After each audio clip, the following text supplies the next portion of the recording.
You know, something that I always really found interesting when it came to cartoons and just animated content in general is how, at least in America, for a long time, the narrative surrounding animation was that it's not really something to take serious because it's essentially just for kids. It's really no secret that for years now, the average person most likely associated cartoons with quote-unquote kids brands like Disney, which really helped push the narrative that cartoons and animation as a whole is just for kids. On top of that, there have been countless animators who have spoken out against big award shows like the Oscars, saying that for some reason the Academy just doesn't view animation as a serious thing. And if we're being honest, it's really only been over the last couple years that animation has really started to get some amount of respect as an art form when it comes to the mainstream's opinion. But I've just always found it funny how the mainstream has tried to portray the narrative around cartoons as not something to take serious. Because as someone who's really into animation, I already know that couldn't be farther from the truth. In all actuality, not only has cartoons been on many people's radars, but some of them have not only been impactful, but also caused major public outcry. I mean, all we have to do is take a quick look at shows like South Park or The Boondocks to see the chaos that they've caused. Having high-profile people threaten networks, getting episodes pulled, and even crazy threats.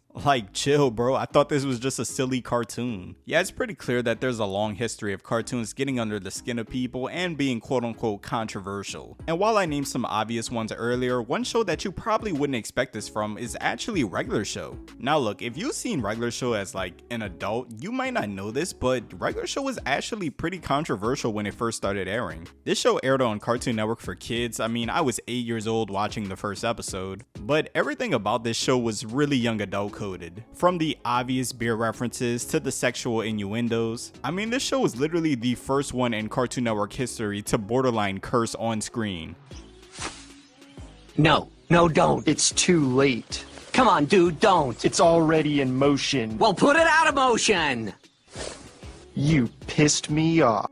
And like I said, when it first came out, the show was considered controversial, but as it went on, it just kind of began to set the tone for what Regular Show would be, and a majority of people really just got used to it. And as far as I knew, there weren't really any Regular Show controversies, as the show would go on to become one of the greatest Cartoon Network shows of all time. So you could only imagine my surprise when I found out that there's actually a Regular Show episode that caused a real-life lawsuit. And the funniest part is, out of 244 episodes, this is not the episode that I thought would cause people to get sued. The season 2 episode High Score starts off with Mordecai and Rigby working, but they're soon interrupted by Benson because it's payday. But Mordecai and Rigby don't actually get checks. What, you don't like getting paid? No, I'm just getting tired of the old sandwich baggie full of coins. Why can't we get a check like normal people? Skips gets checks. Skips has a bank account and a 401k. Bro, how are you complaining about money in a sandwich bag? Bro, look at the bag. How much money is that? I'm literally looking at $1, 3 quarters, a couple pennies, and bro, is that lint? Oh no, I gotta look this up.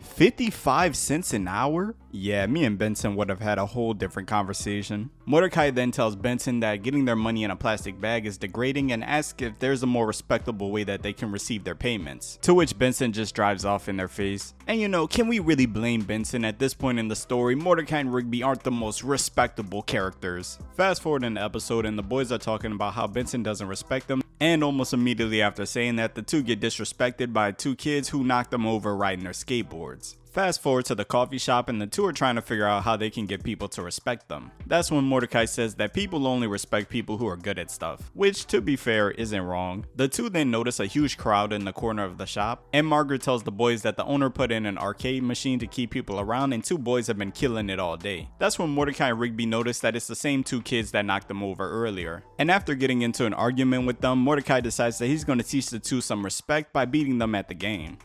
Beat that, Gramps. Gramps? I'm in my 20s. Yeah, 1920s.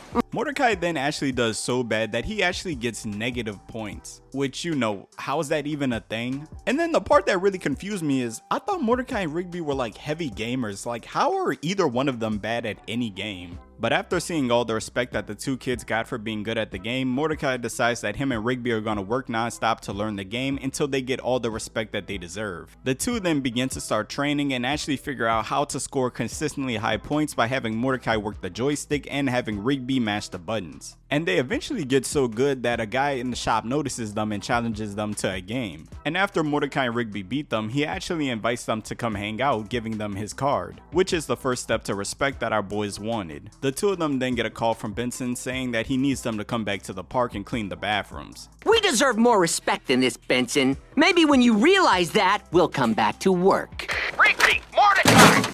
We then get a montage of Mordecai and Rigby challenging and beating everyone in the shop, gaining their respect one by one. We then see that the two kids from earlier are back and are ready to beat Mordecai and Rigby again. And you know, no disrespect to the character designers, the art crew and all that, but why are these the ugliest little kids I've ever seen in any cartoon ever? Like, the one on the left has a literal banana for a head, and the one on the right looks like a living eraser. Like, I know they have interesting looking characters in all of regular show, but bro, these have got to be the top 2 ugliest characters in the entire show. But nonetheless, the boys play the two kids again, and this time they come out on top. But that's when one of the kids notice that Mordecai and Rigby aren't just good, they're close to beating the high score. And when they actually beat it, everybody begins to celebrate and congratulate them. But the celebration gets cut short because almost immediately after this, the ground begins to shake and a giant beam of light flashes from the sky with a giant bearded face coming out of it.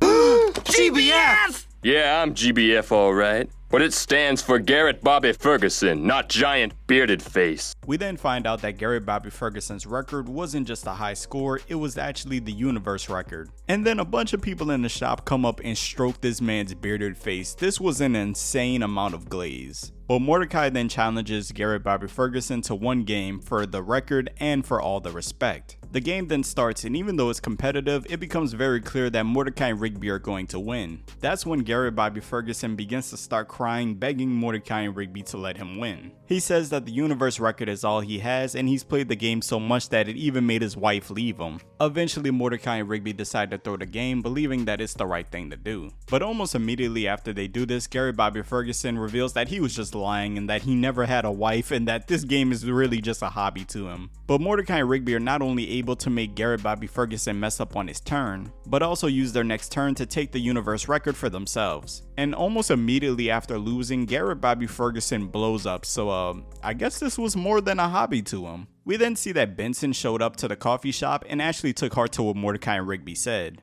But now that I'm covered in brain goo, I've realized my mistake. You want to waste your lives playing video games? Then fine. I respect your decision. Just don't do it on my time ever again. Not gonna lie, honestly one of my favorite regular show episodes. But the craziest thing about this episode is for the longest time, I thought this was just another regular show episode where random events happened, but you know, it wasn't that serious. I mean, come on, there was a giant floating head. But apparently, not only was this episode based on a real person, but it was also based on real events.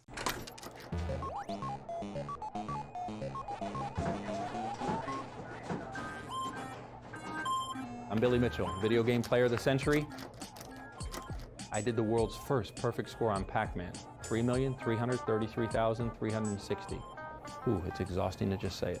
Yeah, that's right. The giant floating head Garrett Bobby Ferguson is based on a real-life video game player named Billy Mitchell. And I'm not gonna lie to y'all, I was not expecting this. And I guess Billy Mitchell wasn't expecting it either because he did not take kindly to his portrayal in regular show. Because he would hit Cartoon Network with a real-life lawsuit over the episode, which I don't know how he thought he was gonna win this because South Park has been getting away with this for years. And in South Park, they actually use real people's names. They didn't even use his name in the regular show episode. But the craziest part isn't even that he tried to sue Cartoon Network. The craziest part is that the judge laughed at all of his claims, claiming that Mitchell's allegations were preposterous because the cartoonishly evil character was not a direct representation. Bro, the judge literally wrote, the television character does not match the plaintiff in appearance. GBF appears as a non-human creature, a giant floating head with no body from outer space, while plaintiff is a human being. And you cannot convince me that the judge was not laughing in court because she literally wrote, and when GBF loses his title, the character literally explodes, unlike plaintiff. Yeah, it's safe to say he didn't win this lawsuit. And what's funny is after this episode, the character of Garrett Bobby Ferguson would make another appearance in the season 4 special Exit 9B, but this time alongside his son Garrett Bobby Ferguson Jr. So I guess this might have been JG Quintel's little way of sending a jab after trying to sue Cartoon Network. Go ahead, stroke the beard. of Garrett Bobby Ferguson. But let me know in the comments, would you try to sue Cartoon Network if regular show made a character out of you? All honesty, if they did it to me, I'd probably think it was hilarious. And if you made it to the end of the video, make sure to like, comment, subscribe, and hit the notification bell to be notified when I upload my next video. And until then, it's been your boy Corey XV, and I'm off this. Up in this tank, yeah, it's up. Turn on buzz mask up like coke. Pull up in Rovers, it's up. Bitch, I'm cheese sauce, so this coke. Llama, it can't want no host. Bottle, it can't let me pour. High as fun, just like a float. Wanna glow up, let me show you.